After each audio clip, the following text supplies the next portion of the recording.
Welcome to this InsurTech webinar, part of the InsurTech Rising Live Digital Week. I'm Oisin Mehrens, editor of InsurTech Rising.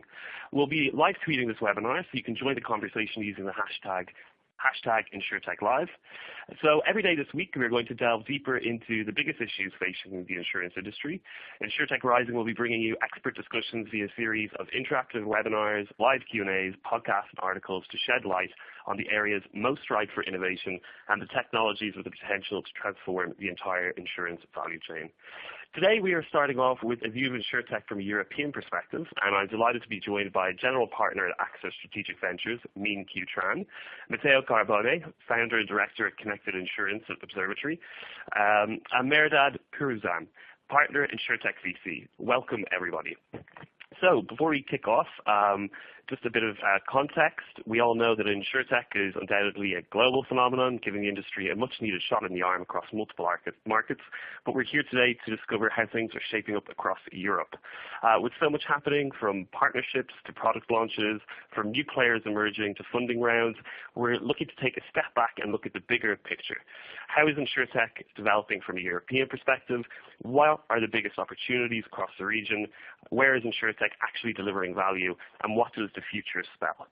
Before we start putting some questions to our guests, I'd like to remind you that we'll be holding an interactive Q&A after I've put a few questions to each of the speakers. If you have any questions during the presentation, you can send them to us using the Ask a Question button at the bottom of the screen. So to kick things off, I'd like to ask Matteo, first up, what do you consider the most relevant InsurTech trends in Europe today? When you are talking about InsurTech, there is many interesting initiatives, and we are talking about hundreds of European startups that are trying to reinvent the insurance business. But I think that one topic already come to age, connected insurance, meaning the usage of sensors to gather information about an insured risk and to use that information along the insurance value chain. Let's imagine that on one specific market, for example, Italy, connected cars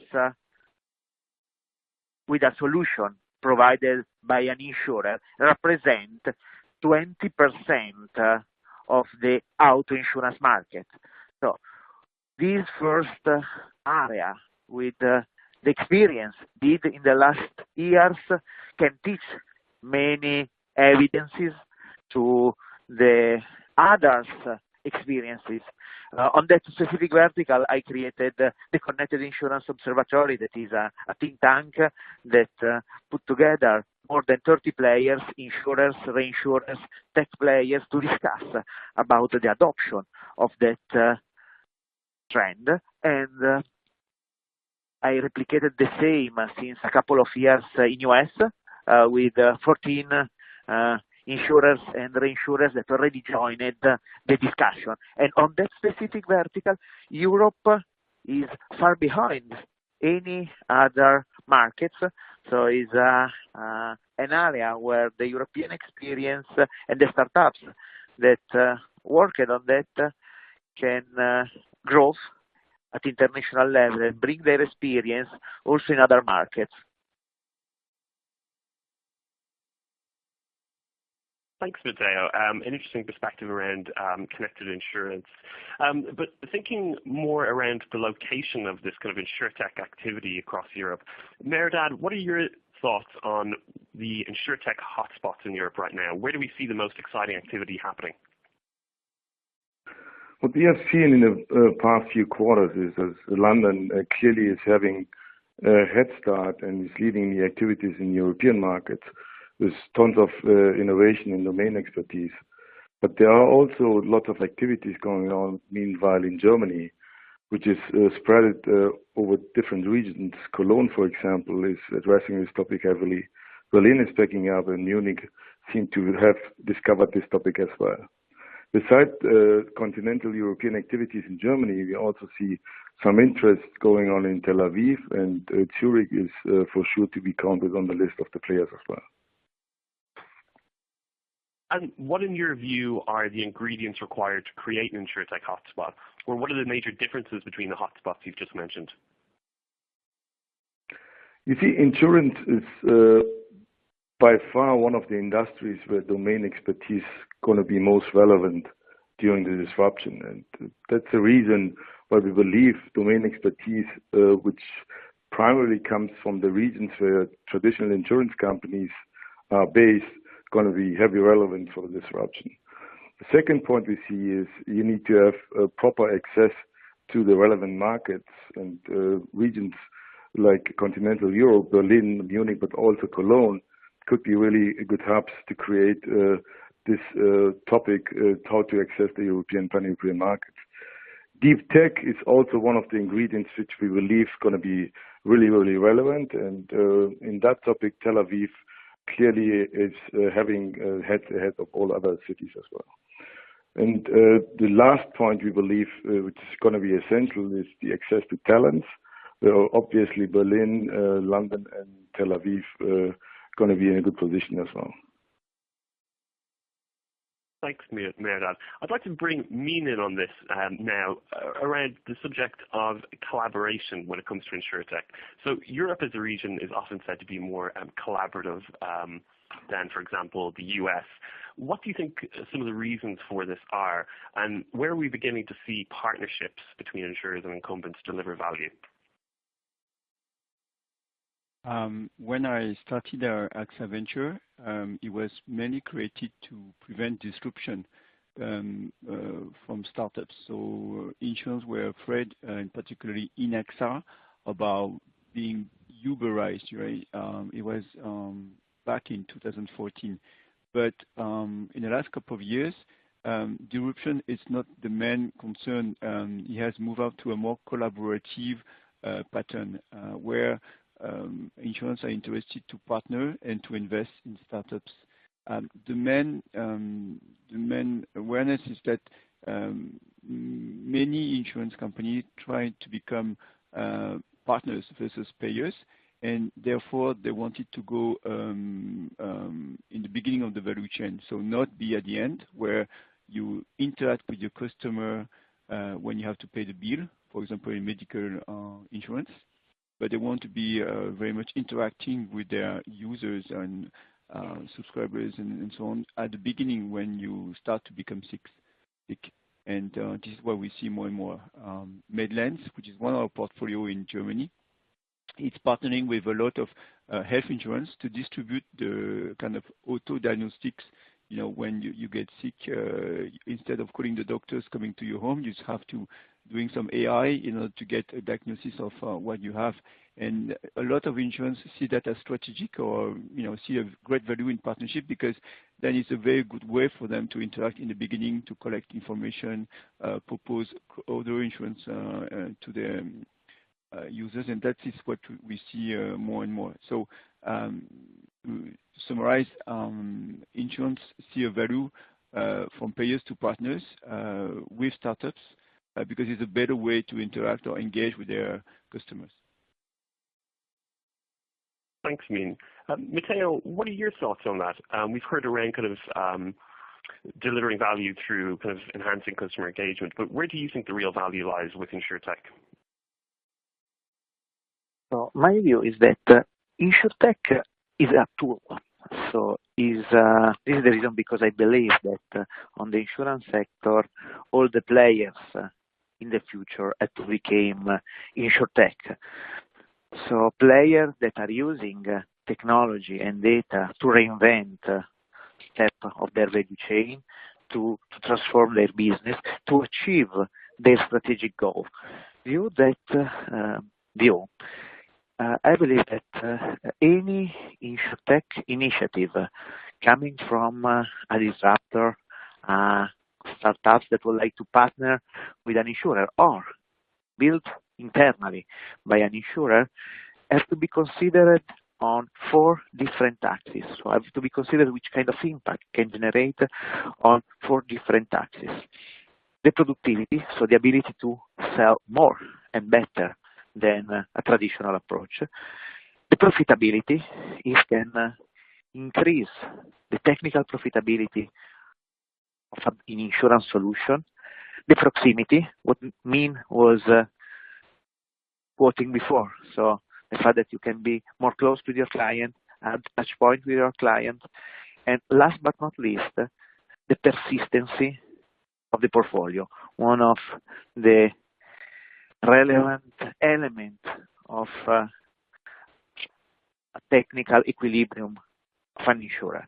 So I think that having that rational way to consider the InsurTech initiative, more one initiative is impacting on that four axis, more are able to generate value.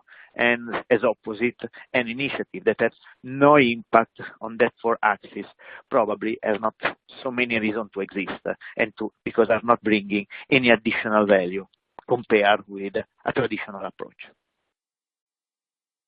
Thanks, Matteo. It's very interesting.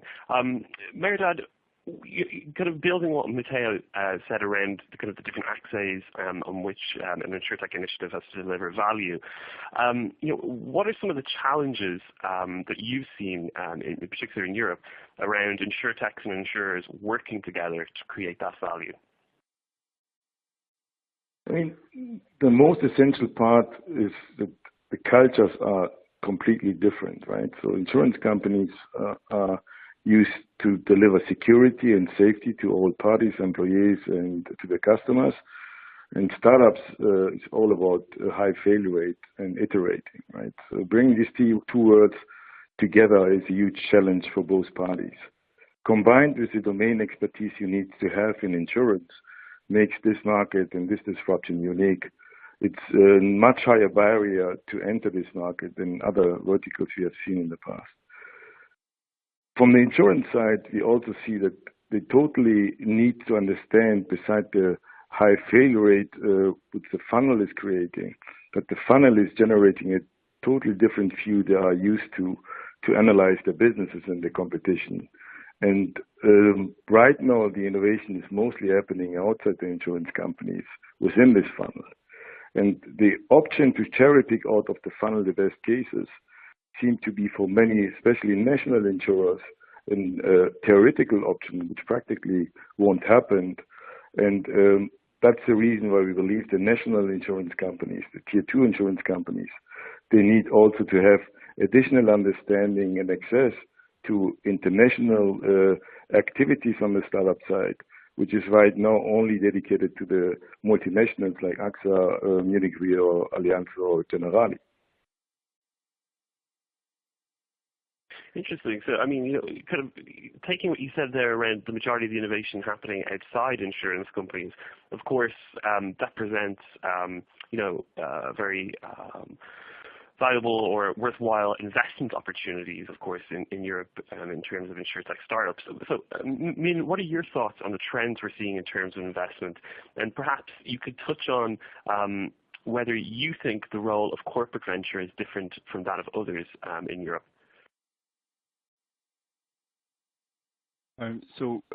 Corporate venture differ from that or the VCs because most corporate venture has one LP, so one limited partners, and therefore if you work in a corporate venture firm, you have more connection with your LP in terms of creating businesses. The top people, but also all the managers and so on. So the ability to connect the investment with your LP, it's greater than just a normal VC. So the trends that we see in terms of investment is that most CVC like to invest and build at the same time some kind of business. And that is very much a trend of CVC, invest and partner. For example, if you develop credit insurance, most people think that you cannot develop credit insurance without services. And one of the great services for credit insurance is, for example, factoring. Therefore, there's a theory that we could, or investment thesis, that we can invest in factoring business in a term of marketplace, and the insurance then can bring startups or companies that they do insure on the day-to-day activities and so on one hand, to offer them factoring services. And obviously, on the other hand, working with the asset management side of the insurance, create a fund for factoring purposes. So therefore, you will have on one hand the fund providing factoring services, the platform, and then the companies that are customers of the insurance. And the role of CVC here is to see that kind of business, to invest in the right factoring tool or factoring startups, to build up the service. That's what we see. I mean, what processes are in place between ASV and AXA Group that enable you to connect an InsurTech into the relevant parts of the business? So CVC as a platform, we see a lot of fund team, like investors, just like myself, working with business development teams. So a lot of CVC has developed on innovation teams or business development teams. After investment, they're here to connect with the business line in order to create businesses. There are three types of connection. The first is, the startup, it's a supplier. I mean, AXA is a customer, for example, that everybody knows. The second one is that we talk about Mehrdad. So AXA is a distributor of a solution. You can foresee medical insurance coupled with medical service. And the third one is becoming a reinsurance. We see a lot of now startups partnering with a reinsurance company. But in fact, when you are a startup, especially in fintech, when you scale and you have a lot of transactions, at some point of time, when you are not a startup but maybe a scale-up or grown-up, you will need to introduce an insurance product. A lot of fintech startups are starting to engineer insurance product, and here, be it in travel insurance or e-commerce insurance, you see a lot of partnership in that field emerging now, where we invest in a particular vertical and therefore afterwards create a tailor-made products in that particular vertical. That's what we see. Thanks, Minh. And perhaps we've got a lot of questions coming in from the audience, so maybe we'll just make this the last that I put to one of the panelists. So Matteo, kind of taking all of this in, we've talked about the different hotspots, we've talked around the collaboration, we've talked around the investment trends.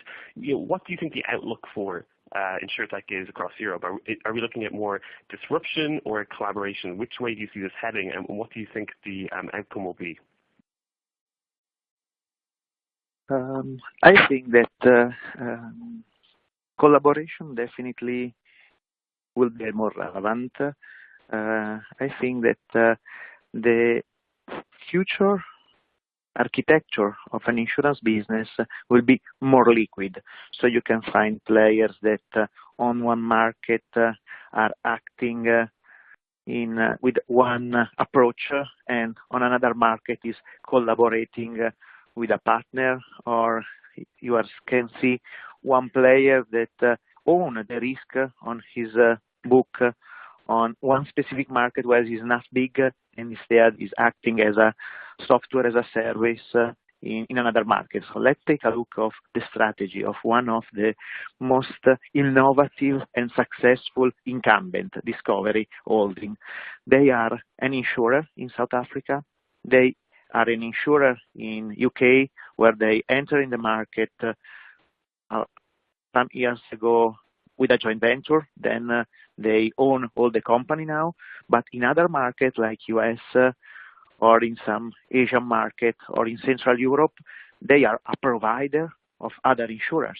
So at the end, I'm expecting to see more and more a liquid architecture, where depending on the market characteristic, depending on the context, different players can collaborate or compete. So the ability will be more and more to be able to manage that ecosystem of partners.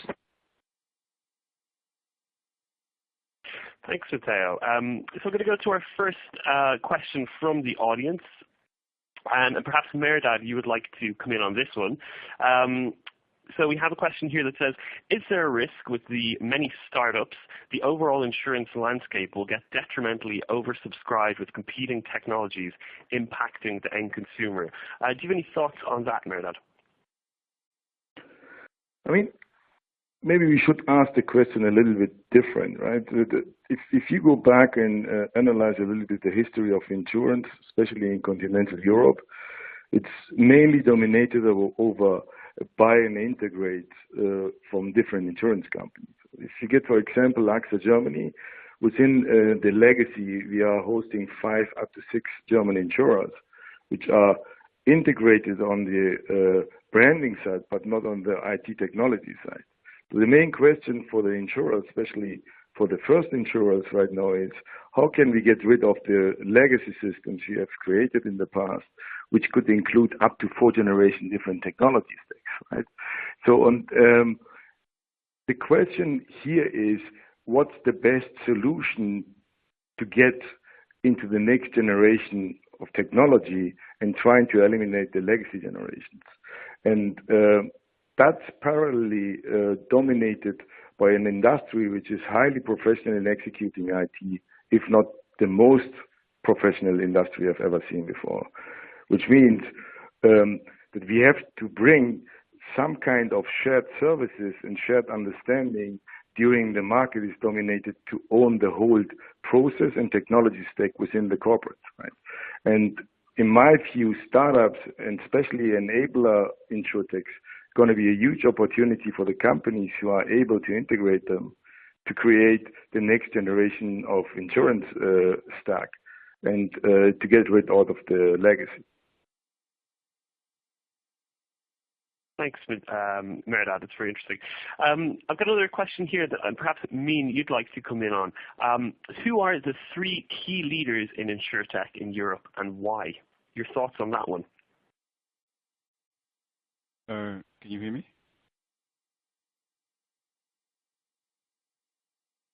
You hear me?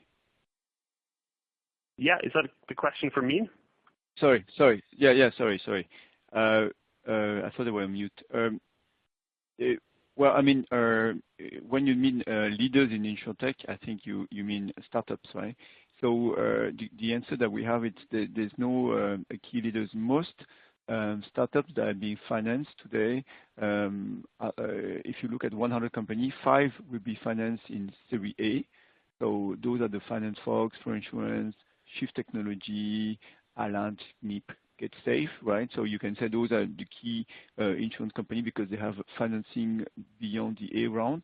But 95% of startups today in European countries, Switzerland, UK, Germany, France, Italy, for example, 95% in our deal flow are in early stage. So there is no clear key leaders in terms of financing.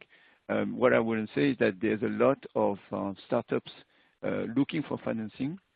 And strangely, most VC today do finance A round plus, which basically creates an equity gap in Europe between what demand and offer has, which is demand for startups in early stage or before A round and offer or VC offer from A round further, which creates an opportunity for business angel or other investors or corporate venture from the insurance side, an opportunity to create their own VC platform. Thanks, Minh. The next question, perhaps Matteo, you'd like to take a stab at. It's around commercial lines. So why is the commercial insurance segment neglected with regards to InsurTech? Furthermore, much investment seems to be going into data and technology. What role should agile startups have in helping underwriters get closer to their customers? So the first part of the question, why is there little activity in commercial lines when it comes to InsurTech? And the second part of the question around what role should agile startups have in helping underwriters get closer to their customers? I think that both the questions are linked to the same answer, lack of knowledge. So it's pretty simple to figure out what to bring to a consumer on a personal line perspective, more and more difficult to figure out how to approach the business needs. There is many specificity of sectors, of risks within the same sector that need to be understood. So I believe that on commercial lines, the opportunity is massive, but will be more difficult to address because require a lot of knowledge. I think that probably the small and medium enterprise business will be the next wave of InsurTech. We are seeing some on the distribution side. I'm expecting to see more along the value chain of providing that solution. The corporate business will be the next wave. About the underwriting, here the knowledge is key. So you cannot do underwriting without having an idea of the historical series of claims.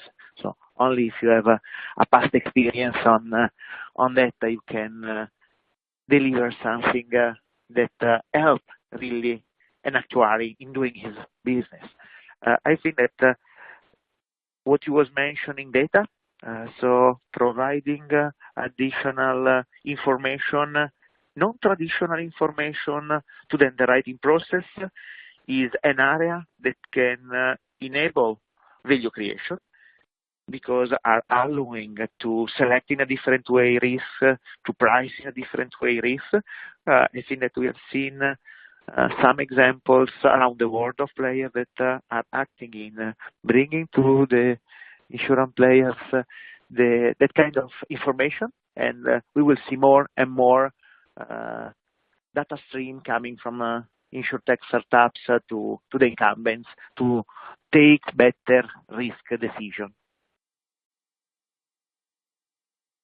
Great, thank you, Matteo. I have another question here that would probably be best suited to both of our investors. So perhaps Mehrdad, you'd like to take a stab at it first. How do you value InsurTech when making an investment in them? I mean, it's always a secret source of angel investors and VCs. But if you see that the better right now on the InsurTech side in the early market is on the seed side, I probably want to take a deeper look on the teams, followed by timing and then business case. As the companies get more mature and you enter other stages like A and B round, probably priority is going to shift. But at the seed stage, we are really, really focused into the team.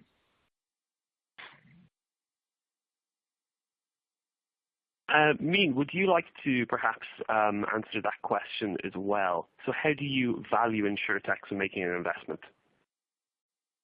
Yeah, well, similar to Mehrdad, I look at market, team, business model, and competitive advantage. So we use the Bell-Manson framework, right? And depending on the stage, we put weight in different domains. So at seed level, we put more into team and product market fit, right? Competitive advantage. And then in a later stage, we put also emphasis on the team, but we put also emphasis on business model, metrics, customer traction, and so on. So this is a very good framework if you want to assess startups. The Bell-Manson, it's mainly used for corporate venturing. Great, thanks, Minh. And perhaps we'll stay with you for the next question as well. What do the insurance companies expect as product services from the InsurTech startups? There's two types of expectation. The insurance company have an insurance product, and they look for ways to scale to distribution, and usually they turn out to startups in order to find a way to distribute in the vertical where they are not. So, for example, AXA made a partnership with BlaBlaCar, to see whether they can enter collaborative car sharing and introduce that kind of insurance. And the other one is that startups, as I said earlier, are scaling so fast that at some point, especially in fintech, transfer-wise is a question, and just scaling into a remittance. And at some point, because you're creating a lot of transactions between two parties, you are looking to introduce an insurance. That's also happened in e-commerce, in travel insurance, and so on. We have a startup called Flyer in our portfolio. What they do is they do predictive price If you want to buy a ticket from London to New York, they tell you that the price will go up or down, and for 5% of the price tickets, so like a travel insurance, you can lock the price so that the price doesn't go up. And so, those are the things that we see. Thanks, Minh. Perhaps, Matteo, you'd like to answer the next question. So many insurers are spending tens of millions on new systems, but are still saying they're unable to provide more digitally enabled services, citing legacy systems as a barrier. Do you think it's the technology or the legacy thinking that's actually the barrier? Culture definitely is a barrier to deal with. I think that the culture of the insurance sector is evolving. Is the interest in trying to address the innovation and to experiment new things is more and more present, and that growth happened really fast. If you imagine how the sector was looking like 24 months ago, is uncomparable. But the execution requires to deal also with the legacy system. So at the end, I think that you have some steps to go through. Obviously, the culture at the top level is changing. Then you need to let that culture to pervade all the organization. Then the legacy system we was mentioning before along our discussion definitely is a big challenge, and be able to make evolve the architecture. So trying to find the way to leverage external partners to speed up the execution is definitely a relevant topic for the future. Great, thanks, Matteo. We've got another interesting question here. Perhaps, Minh, you'd like to take this one. What are the main reasons behind InsurTech failures so far, in your opinion? So either they fail because the technology is too early in the market, right? So it doesn't pick up. But most of the time, when the technology it's worth doing something, it's the time of integration with the insurance company because of too many parties involved. So let's say you talk to marketing and you have 80% chance of this is taken by marketing, and then you work with, purchasing. And so 80% that it works, and after purchasing you need to sign a legal contract, and you have also 80% to do it. But in order to get everything done, you have to align those three departments. And if you have 80% time 80% time 80%, then you get a bit like 50% for success. And that is why from my experience, I see a lot of failure because one, you see a very interesting technology, then it takes such a long, cycle and so many interactions for an integration that at the end it doesn't work out. Great, thank you, Minh. Mehrdad, perhaps you would like to answer the next question here. So this year, there's a lot of hype around artificial intelligence. Where do you think the impact will be in the near term, and where are people going to invest? That's an interesting question. Yeah. So what we see with artificial intelligence, the potential to do major impact into the insurance business, right? And we see the impact probably alongside the whole value chain, starting from user acquisition on the digital side. We are, for example, in close discussions with an Israeli company called Predictive Bid. These guys, they set up a counter AI against Google AI. And if you see companies like Geico spend $250 million annually into Google AdWords, this cases could have major effects into the future of user acquisition in insurance business. But we see also lots of activities in Germany alongside the claim process. And once you enter that part of the business, you are also not far away from claim prevention, right? So if you see, for example, that Munich Re is heavily targeting startups which are collecting additional data before you have any claims to learn more about health or the situation before you enter the claim situation. This is the preparation already for prevention and incentives to get the customers benefits if they avoid to have claims, which is poor profit at the beginning. Thanks, Mehrdad. And oh, sorry, I think I might have cut you off a little earlier there. Did you have something else you wanted to add? No, that's it. Yeah. Great. So we have another question here that perhaps, Minh, how big should a team be in order to be suitable for development and attractive enough for investment? So let's structure in two stages, at the seed and early stage. And basically, there's two types of CEOs: the one that create products and then the one that sell products. And it's not necessarily true all the time, but typically they are not the same kind of profile. So when you are at the seed level, you look at CEOs that actually create products, because you are here trying to look at the big market, product market fit, as we discussed. And therefore, when you are at seed level, you tend to focus on the team, which is 2 or 3, but you make sure that they can create the product. So usually they are the CTOs, kind of CEOs, but they're there to discuss the roadmap, POC, beta, and so on. Once you are entering the venture scale, which is about 1 million of revenue, for example, then you are looking for the other type of CEO, the CEO that can sell and that can scale the product from 0 to 1 or to 1 to 10, and therefore you are looking for a CEO that are more with a commercial acumen, and that's basically usually the team at A round. It's 5, 10, or more, but those are the skills that you're looking at. Hope you answer your question. Great, thanks, Minh. Perhaps we've got time for a final question for Matteo.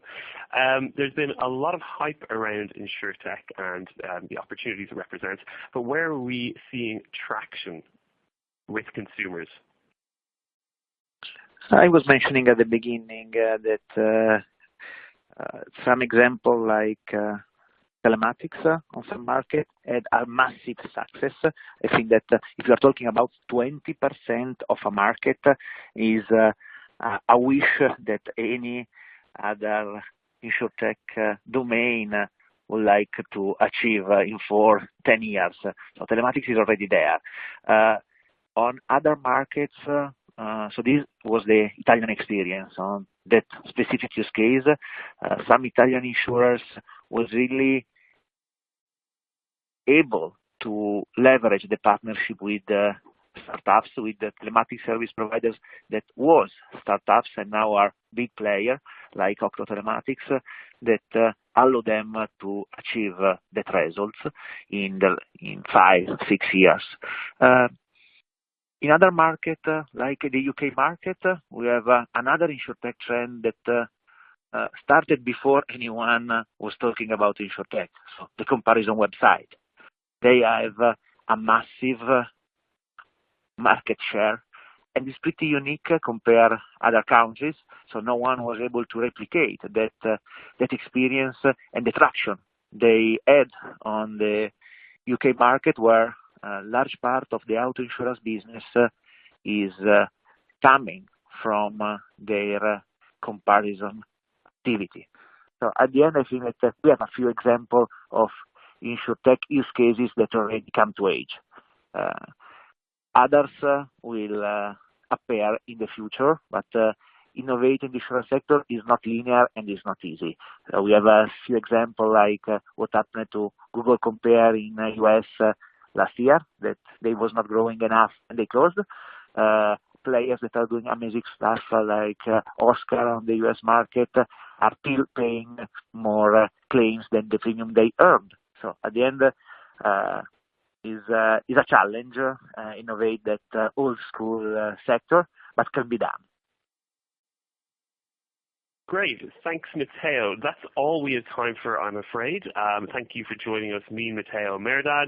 Hopefully we can see you all at InsurTech Rising on the 16th to 18th of October 2017 in London.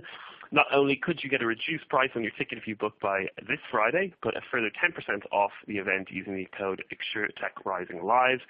where we'll see innovation in action with over 100 InsurTech demos, insurance's digital leaders, InsurTech entrepreneurs, investors, techies, all under one roof. If you have any feedback on today's webinar or any recommendations for future webinars, please do complete our short survey at the end of this session. It should flash up on your screen shortly. Thanks again, everyone, for joining, and goodbye.